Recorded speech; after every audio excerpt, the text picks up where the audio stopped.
Welcome to Lucid Dreaming and the Cube of Space, the Alchemical Kabbalah. This week, we have descended into the below by our inner vision with the Emperor. And we come now to a divergence on the outer currents of the Cube of Space.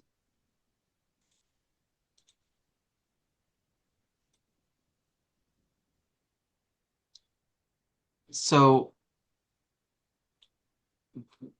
we have a choice here.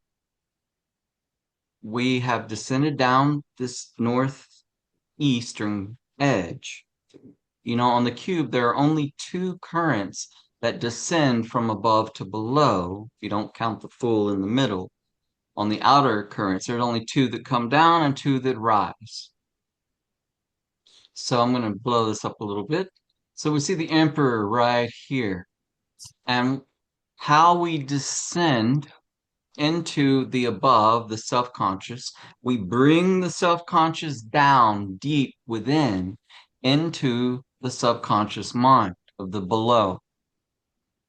And when we take the Emperor, is everyone familiar with the zodiac sign of Aries?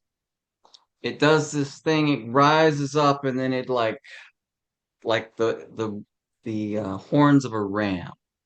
You know what I'm talking about? It's like life sprouting up, right? So if you follow the current down here, you see it goes into this current and to this current. So you have a choice. We can take our self-consciousness towards the outer world, which we know is the western face on the cube, by traveling on the north below current of the hermit. Now, if you have not yet memorized these currents, now's a great time to do this. Okay. But you see how the emperor flows into the hermit key right here towards the west. All right. So here's the thing. Why memorize these? Why? For one, for several reasons, but one really good reason is you will start to get more of a feel for what's coming and how to work with and what to expect in the way of energies and intelligences as you merge consciously and subconsciously into the flow. All these currents are the flow of the cosmos that we are within and within us. In older terms, this is called the way. And this is a great key to integrating and working with the cube of space. So other than the hermit current, what's our other option? If we descend by the emperor holding our inner vision, remember, you holding your inner vision is just simply you doing the core practice. You're holding that image within. That's your inner vision, and you're taking control of it. You're holding it. So once we pierce through into the subconscious with our self-consciousness, which is our lucid dreaming state, then two paths diverge here. So besides the emperor, what else becomes available to us on the cube of space? Anyone? Chariot. Yes, thank you. Who said that? Okay, Lucette. Yeah, great, perfect. And feel free to speak up. The chariot key becomes available to us.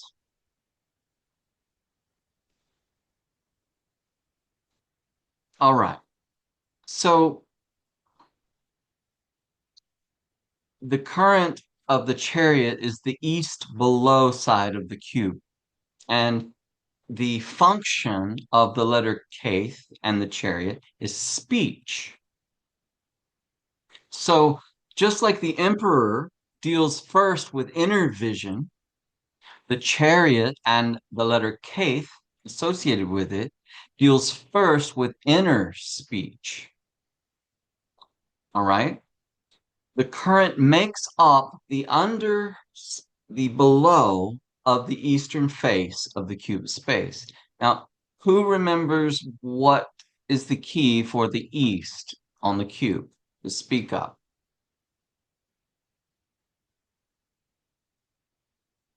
Anyone? Empress. Perfect. Thank you, Victoria. Does everyone recall what she's saying? I'll just share it real quick. The Empress is the eastern face of the cube of space right here. The whole east right here. And all right. So back to this. What's being shown here? The Empress is the active, creative imagination. And who recalls in the Western tradition what chakra the Empress is? The throat. Perfect, Victoria. Thank you. The Empress is the throat chakra. So, this is interesting. This connection between the chariot, which function is speech, and let me plug this real quick. If you don't, the Holy Order of Man's on Amazon has Keystone of the Tarot. It's got a beautiful writing on and whole discourse on the Chariot Key, as well as the rest of the Arcana. The function of the chariot is speech, and it's on the below side of the Empress, which is the throat chakra. Now, you don't have to do much intellectually with this, okay? It's just something to take in because we are learning things that can't be really taught directly like we're accustomed to. So you just make the mental connection that the Empress is the throat chakra and the function of the charioteer is speech. And I'll let you contemplate that this week as you engage the flow of the Chariot Key, or what the kids today might call this. This is my attempt at humor here. Okay, uh, there might be a few youngins on here that get this. If not, I'm not going to go into it. But so anyway, so I want to point out two really important aspects of the Chariot Key, the intelligence of this key. One, one, this key is said to be the key to mastery in tarot. So mastery of what? Anyone? Self. Yes, good. Anyone else? Would you say of the vehicle? Nice. Yes. Anything else? Mind. Mm-hmm. Vehicle, mind, Excellent. body. Yes. And Body. great. Is We're that what getting you're really close. Opposites. Yes. Excellent. Keep going. You're doing great.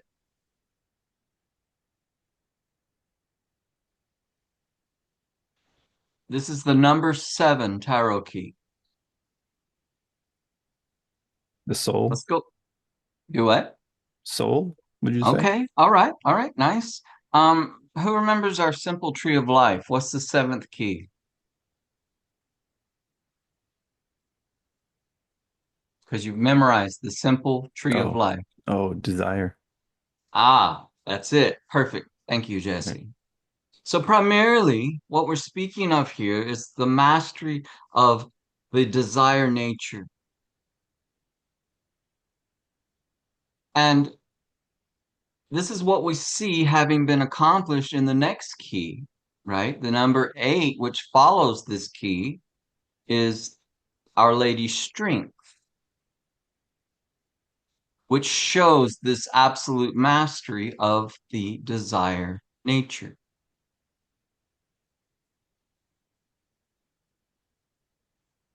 The Chariot shows one's true self, perfectly poised and perfectly balanced between all opposites, like Nancy brought up, between all likes and dislikes, the thespian mass of comedy and tragedy, or as Shakespeare would say, thinking and feeling, this and that, etc., etc. Okay. Now, the second point I want to make about this key is this is going to be a loose paraphrased quote um, of Jason Lauderhan. When he speaks about this key, he says basically this: if you ever feel confused or just not quite yourself as to who you really truly are, spend time with the Chariot Key and let it straighten you out. I love that quote. And one more interesting thing about this key is when we did a group sun and moon sign before, and this key was, I forget the percentage, but it's huge. Like it's not even close. There between suns and moons, between everyone who's doing the classes, the Cancer key is in someone's sun or moon. Just it's the dominant key of this class. So that's interesting. All right. So with that, let's get to reading the key. Everyone take a few relaxed, deep abdominal breaths, focusing on the key. I'd like you to each try to find something that has never occurred to you before about this key. And if you do, please share that. And if not, just share what is speaking to you about the key. And when you're ready, just one at a time, unmute yourselves and share.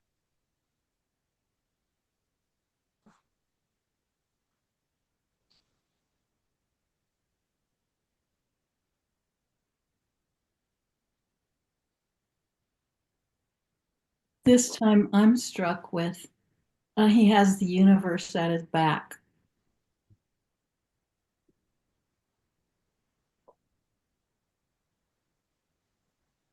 Nice.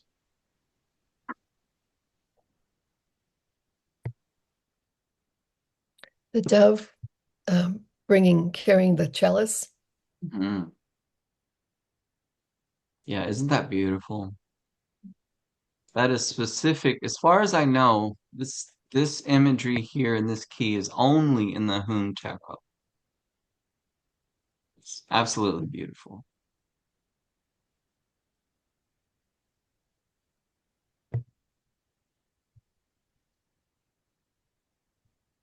The garment really the shirt that the charioteer is wearing, just the the detail, it just struck me just as a quick initial look, is um the sleeves, not so much the I guess I was like, what, comedy and drama or happy sad thing, but the actual black with the white dots itself, Mhm. um on the, like, the undergarment of the charioteer, just Yeah, for a quick glance, just made me think of like stars and like the yeah, universe, and then it goes to that that's what I whole, see too.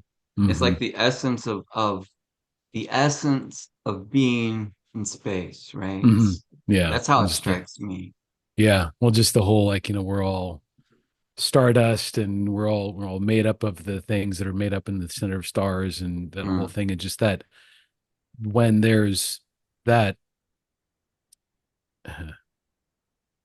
removal of the barrier of thought, it's just that whole oneness of, yeah, yep. you are that birth of thought and of stars and Yes. just the universe itself, if you will. So you're Yeah. kind of made up of the universe, and yet there is also this conscious being that's poised and balanced in perfect harmony there. So there's that. I did have a quick, I guess, might be more of like comment slash open discussion or question about it. What with the scepter that he's holding in his right Hmm. hand, at the very uh top of it, it looks, there's the circle and the band around it. So just the thing that, and this is me inferring a little bit here, but with the it just seemed like it's like the infinity symbol with the band around in the center, Yeah. Yes, the you know, crescent. the So crescent, yeah, the crescent, you have exactly, the yeah. infinity symbol in gold, and you have the crescent in silver. Yes, yes, yeah. It's just that it just kind of immediately after looking at the shirt, it's like, oh, that, because I know in other keys there's the whole, well, generally tends to mean, oh, here's the sun or whatever, but like in this, it's like that's that symbol with the crescent, and it has a very different feeling and meaning and connotation to it. So Yeah, absolutely. it's, Well, this is the mastery of the sun and moon, the currents, right? The mhm, two primary currents of alchemy, the self and the subconscious. And it's an interesting comparison if you think of the scepter that the emperor holds. Now we see exactly. the the charioteer holding this scepter of authority and rulership. Yes. Who else? Anyone? I'm noticing the stars for the first time on the blue, that they are Oh, the Star really? of David, pretty much, right? I mean, Hmm. Hmm. Yeah. I've never noticed that before. And then I never noticed the black in the background above his head. Oh, really? No, never have seen that one. Interesting. It's an interesting shape too. Right. Very nice. Who else?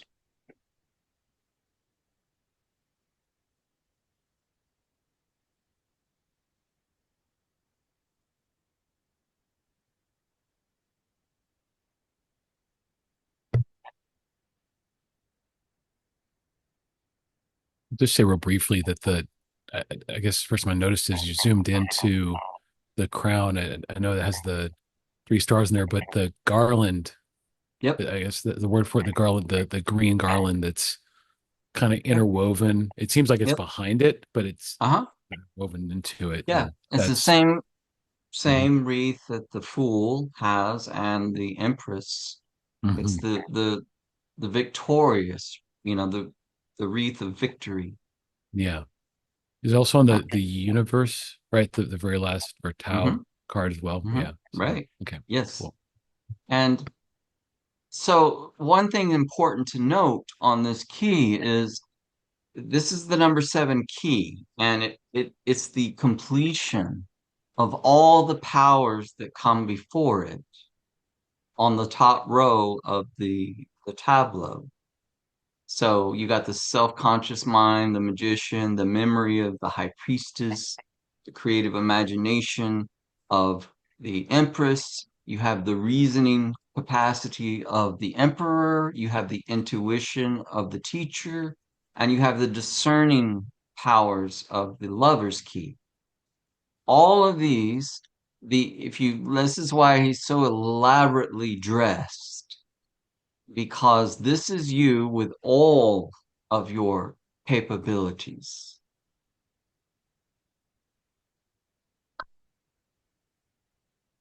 I'm Who noticing else? that the his shoulder plates, um, signify emotion. Here and here. So, yeah, yeah. Hmm. So definitely, emotion plays a large part in this key because Absolutely. it's a polarity and it kind of echoes the polarity of the sphinxes.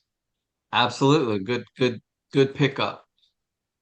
It's absolutely the polarity of the sphinxes, right? And note where they are. They're on the shoulders. So those would be the spheres of mercy and severity on the tree. Mm, yeah.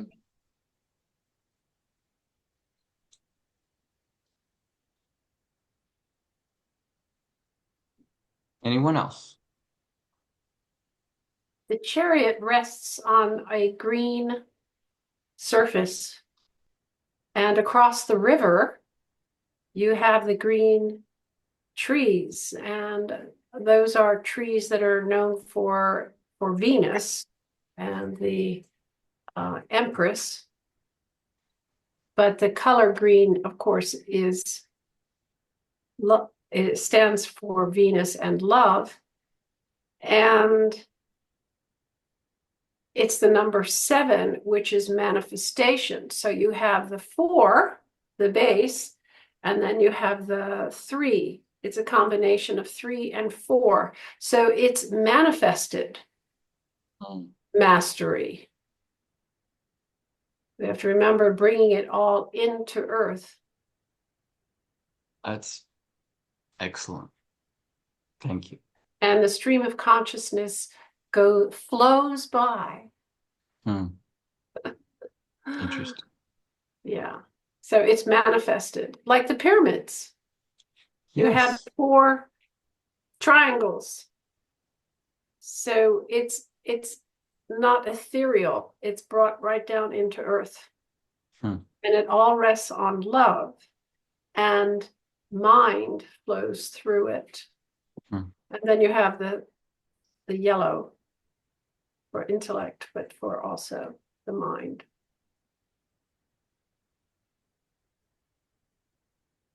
So the world goes about its business behind the wall.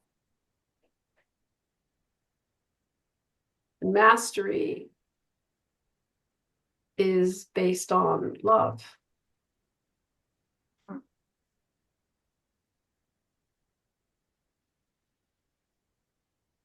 And change, because flowing water, flowing mind is continuous change. Without change, we don't evolve.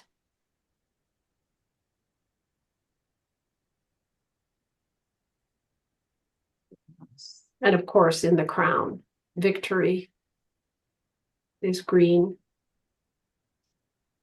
So just 3 places you see the green, but quite significant. Hmm.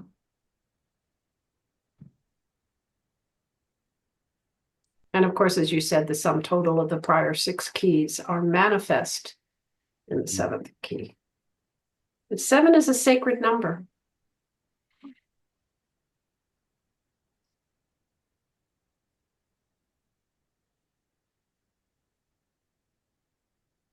Thank you, Mariah.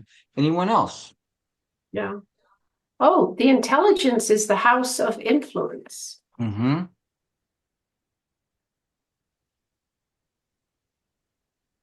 Oh, what would you do with that? The house of influence. Yeah. I was reading in the Keystones earlier, was talking Yeah. about that. And let's see where I'll find that.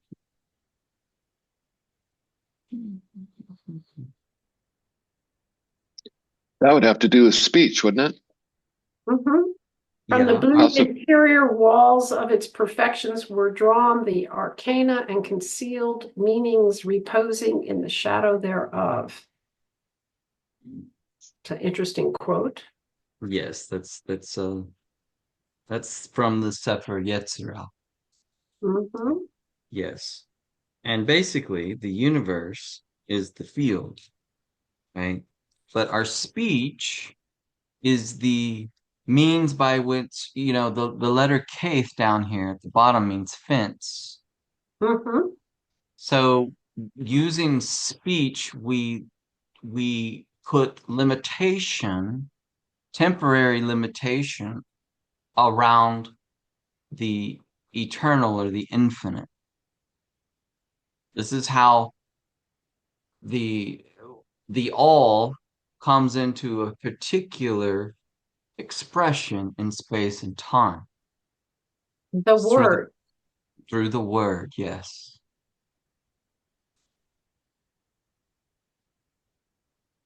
And his head's up here and the in the stars, right? This is the house, right? The house we all inhabit. Okay, I'm gonna move forward. Thank you all. Just a minute, Eli. Yeah, go ahead. Yeah, it's interesting that people who are hard of hearing normally can't hear the consonants. They can hear volume and the vowels just fine, but the without being able to hear the consonants because they're the higher frequency, then the words become unintelligible. And so the consonants are like the limitations. So that's that field of influence. It's the borders, it's the boundaries that shapes the breath, the vowel sounds. Hmm. So that whole, and the theme of the card being mastery and mastery of speech, Yep. Yep. being very precise in the words you use for definite Yes. meanings. Hmm. That's where, and the victory, which I think this whole card depicts, because those sphinxes are just laying there. So he's stationary. And that kind of ornate decoration on a chariot is more suited to a victory parade, which is what I've always thought not always, but it seems to me like this card just screams victory, victory through mastery, victory over control over over one's speech, primarily the word. Yeah. It's like you're on automatic. You don't have to figure it out. Hmm. You've gone to the point of you're just there. Very nice. Yeah. Well, that's like the flow state too, isn't it? You're intensely awake and intensely engaged with what you're doing, but you're not thinking. Right. Can I say something too? Please. I always want to say something, but someone always beats me to it. But I did notice the breastplate. I think that's a breastplate. I'm not It sure. is. Yep. But I did notice that like his solar plexus seemed to have a lot of lines and swirling going on there. And I'm like, Yep. for someone who has control over desire, there's all this swirling going on in the solar plexus. So it almost seems like to have control over it, you have to kind of let it be and not control it. That's just maybe my view of it. And then also the shoulder pads with the mercy and the severity, again, over ourselves.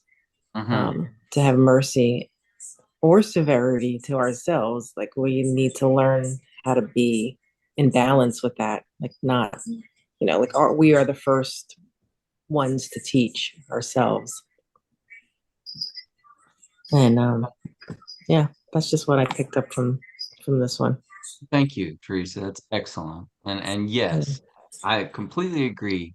It just for everyone, if you don't know, the breastplate on this is made of copper, which is the metal of Venus and desire and love. And I think what really resonates with me, what you said, is we have to let it be what it is. So just reiterating and re-stressing that we, in the great work, we never suppress our desire. That is the absolutely wrong way to go. That just kills off all the life force within us. But we also don't let it run wild. right? This guy, the charioteer has all the desires, all the likes and dislikes, the nature of everything at rest and at peace. But it's alive and it's fully manifesting. Okay. One Gonna more move. thing. Yeah, go ahead. And the yoni.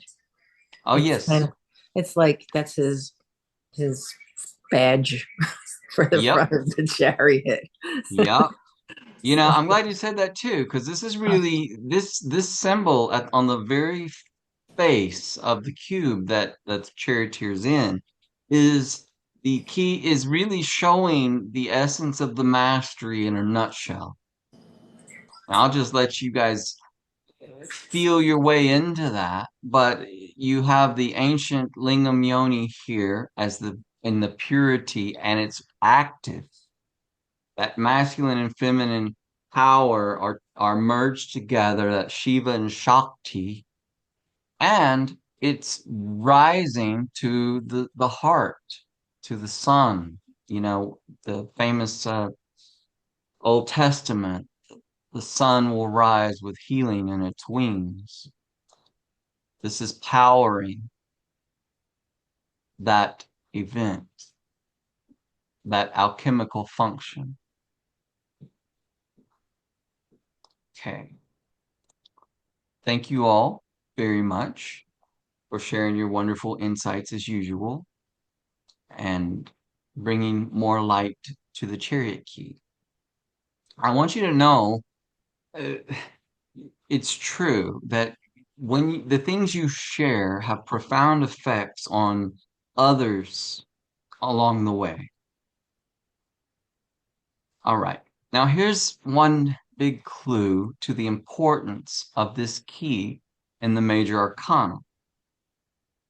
In the 22 keys of the major arcana, there are only two main figures that are rising from the interior of the cube of space. This is one. Can anyone tell me the second, the only other figure in the major arcana that is shown rising from the cube of space?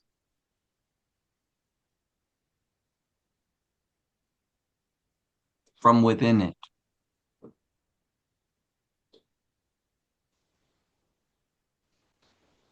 Okay, I'll just bring it up. Here it is.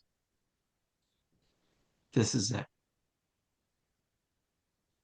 In all of the keys, there are only two that are coming out from the inside, the interior of the perfect cube. One is the charioteer, and the last one is the child, the new birth, the resurrected one here in the judgment key. Now, okay, so what of it, right? You might find this interesting. In the tradition, the Western tradition and the tree of life, each Sephiroth has um, its own magical figures. Okay. Dion Fortune was very big on this, and you can meditate on these things to get more in tune with the Sephiroth. And it happens to be that the two main figures for the sun itself are the king and a child. So it's kind of interesting. One method is to focus and meditate. If you're focusing on Tiferet, the sun, is to meditate on a king and a child. Sometimes they're seen holding hands, sometimes they're just hanging out together. But it's very powerful, magical contemplations. So as you engage this key this week, I want you to ask yourself, what is it within you that will rise? And just stay with that question and see what comes forth this week. Just ask the key to show you what it wills you to see and experience, and then allow that to come forth. On the tree, the charioteer's head is in Bina and the stars. Can anyone tell me on the simple tree what Bina is? Divine mind. Perfect. Thank you, Victoria. The divine mind. So, on the tree itself, we see that the charioteer has his head into the divine mind and is connecting that to action, strength, volition, and power of Gevurah. It's what this key connects and initiates within us.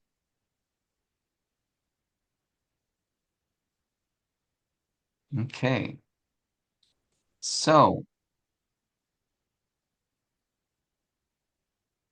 as we work with this key this week, just remember to allow the life force to come up within you and take hold of the wheel.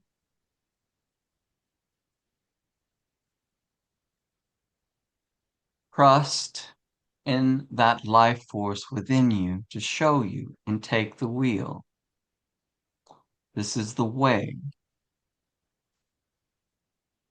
Everyone, enjoy yourself this week with your core practice. Thank you all for your participation. This concludes this portion of our class on lucid dreaming, the cube of space with the chariot. The floor is now open for any questions or comments.